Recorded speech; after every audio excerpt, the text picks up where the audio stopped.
Pag-uusapan po natin yung feelings, di po ba? Ang tanong ko po, what do you feel about yourself?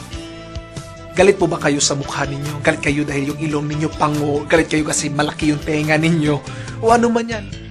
Galit man tayo at pilit man natin itong babaguhin. Magbabayad tayo para sa plastic surgery. Pero hindi po natin mababaling katotohanan na meron tayong ganyan. Imbes na magalit tayo sa sarili, magpasalamat po tayo na meron tayo sa mga bagay na yan. Kung titingnan nyo po, dito sa ibang bansa, ikaw po ang pinakamaganda o di kaya ikaw ang pinakagwapo sa bansang ito. Bakit po? Kasi naiiba ka. Ginawa tayo ng Panginoon na unique. Kaya dapat po, na imbis na magalit tayo sa sarili natin, focus your attention, focus your feelings on the good thing that you have. Kung ang tenga nyo po ay malaki din, focus on your nose. Sabi nyo, hala ka, ang tangos ng ilong ko. Di po ba?